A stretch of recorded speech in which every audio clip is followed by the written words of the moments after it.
Today we focus on two primary topics. First, the 3-day rule and how it affects Tesla's stock price and where we should be going. The second is 26 vehicles sold for the quarter for GM in the EV space and kind of what's going on with this. This is Greg for Teslafaninsight. Thanks once again for joining us. If this is your first time, welcome. A repeat visitor, welcome back. We also want to thank our Patreon supporters. If you enjoy the show and like better ideas on investing and trading on a daily basis, please join us on Patreon. We also wanted to thank those of you who choose to like and subscribe if you enjoy the show. So I have to say I'm a little bit disappointed today, bummed out. The main reason is not that Tesla isn't doing well, because as you know, the numbers were terrific. And there are all these beautiful catalysts that are lurking, the opening of the new factory, and therefore increasing production of all vehicles that come from it. You know, the 4680 battery about to hit. All these wonderful things are in the offing for Tesla. But I wanted to kind of start today with the fact that it was announced from GM that they had sold 26 vehicles in the EV space for the fourth quarter of this year. And Elon sort of made a comment that they could actually do better. But even on the breakdown of the numbers, they only sold one of the 150,000 Hummers, and the rest, I guess, were Bolts. So I have to say, wow. Now, we were assured by Bob Lutz and company that GM and its other cohorts would offer us 100 new models by 2021 or 2022 that would make Tesla's lives miserable and therefore potentially put them out of business. As you can see, I guess GM has two models that are somewhat distributed, and that would be both the Bolt as well as the new EV. There's an announcement of a Silverado prototype that's been shown, and then we also I guess are going to have a whole bunch of new product coming from other companies. So I would say that currently I'm sort of in shock. There's a lot of jobs related to the big autos, and the fact that they've only gotten 26 sold for the quarter is really bad news.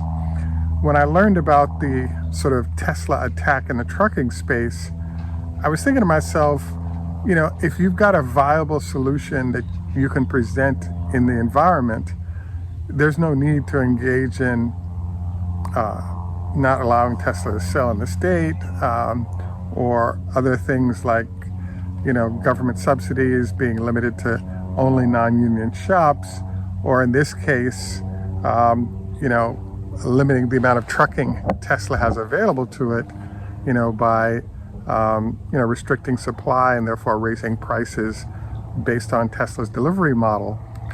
So after I heard this 26 vehicles sold thing, I was like, oh my gosh, the fact that they're doing so badly means that they have to start using techniques that are not your more obvious techniques of presenting great products and those products going to the marketplace successfully. What I'm also reminded of is the fact that we have a interview coming up next week with a Carnegie Mellon professor or adjunct professor who is been doing kind of research in the area. He's an owner of a Model 3, and he's a supporter of our show. And I had an amazing conversation with him, which we'll be going through fully next week. But what he pointed out is that the GMs and Fords and VW in the world are in a world of hurt. The reason is that they're all assemblers. So as Bob Lutz indicated, their process was to go and buy the supply chain and therefore wipe Tesla out in the process. The question that popped up was, well, wait a second, what happens if the supply chain doesn't exist yet? The answer to that is that you're stuck waiting until that supply chain is prepared to offer product. Now, one of the flies or caveats in this ointment is that LG was making the batteries with which Tesla or GM is having problems right now. So what if the supply chain you're relying on to deliver your products is presenting solutions that are flawed, and now GM has to pay out $2 billion to fix this issue for all the bolts out there that are having battery issues? So I want to say it's a double disaster, and LG is one of the major suppliers to the VWs and the Mercedes-Benz of the world. So one could see this actually sticking around as a problem, slowing market entry for a number of OEMs that are relying on those batteries and the other battery technology for that solution. So we're in an interesting position right now, which is I consider 26 vehicles sold by GM as such a large company the equivalent of 0 sold, because yeah, you've got some cars out there, but the number is so low it doesn't even register against the larger amount of production that GM makes and sells. So we're now in this interesting position where when will LG have a great solution they can offer to everyone, and that solution facilitates Tesla competition, and therefore everything works out? And the answer to that is theoretically soon, because they do have many factories up and they have ability to fix the problem and therefore get those solutions out to their current customers. But all I can say is this is a complete disaster, and one of the reasons I'm bummed out right now is that there are millions of jobs that rely on their success that they're not seeming to shepherd or steward very well. So will GM go under, or Ford, or one of these guys? Actually, maybe. I didn't think that was possible, but I'm starting to believe that it's on the menu. And issues like what's happening right now, I think, illustrate that point. So the next thing that we wanted to, so this whole idea of those companies are assemblers, not sort of researchers, is kind of mind-blowing, particularly when you look at what Elon talked about that he's looking forward to in Austin, is the fact that they're going to have R&D researchers just off the factory floor. So as new solutions come up or new ideas, the speed to market is a lot greater. They don't have to go between companies to get the solution to come over. So basically right now, the problem is the assembly process to having an effective EV solution just isn't working for all the reasons we just described. And I really think it puts everything about these companies in jeopardy as we step forward into the EV future. We look forward to your comments on this. I'm disappointed, shocked, but it'll be interesting. The next thing we wanted to focus on today is something we call the 3-day rule. So what typically happens is 3 days after a major announcement like the amount of production, there are a whole bunch of analysts now that are required to update their models to include what the new numbers are for Tesla. Now, we actually talked about Gordon Johnson and the fact that, you know, there are some ideas he presented that we wanted to bring into the show. And this kind of pops up in this case. Gordon actually made the comment to me, look, you know, if you look at what Tesla's doing, 40,000 more vehicles on a quarterly basis is good, but that doesn't get you to the 2 million vehicles or so that you need over the next year in order to maintain the growth rate consistent with the PE ratio. And I thought this was amazing, because if you look at the 267,000 with the number of vehicles produced in Q3 for Tesla, and Q4 is actually 308, and it's about 40,000 more vehicles, which shows sort of the growth rate of Fremont and the China growth rate in combination. So I was really surprised, impressed at Gordon being so carefully wired into Tesla's numbers while still producing these very low estimates at where the stock price is going. So what he also shared was that, in his opinion, the the numbers that analysts are looking for is between 1.4 1.6 million vehicles this coming year, i.e. 2022 from Tesla. And if you multiply 40,000 times 4 as a growth rate, and then add more cars to the Fremont situation, that gets you in that 1.2, 1.3 zone.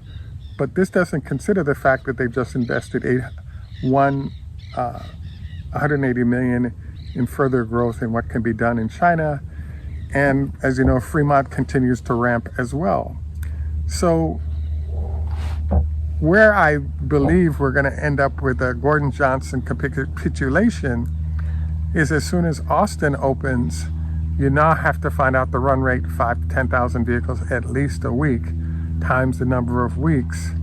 And I think that 1,000 to 2,000 vehicles coming out of that factory every day by late spring is about right. So 400,000 to 600,000 vehicles coming out of the Austin factory really makes sense for the year, but that number could be higher. So as we shared previously, our target is about 2 million vehicles, possibly 2.5 if we can get production out of Germany as well. So my insight on Gordon-Johnson is just that. The question right now is what's up with the 3-day rule and it not working? As you know, there's a worry about the interest rate rises that have been announced. And then we have other commodities like oil prices rising that validate the interest rate rises and sort of creates more headwinds for the economy.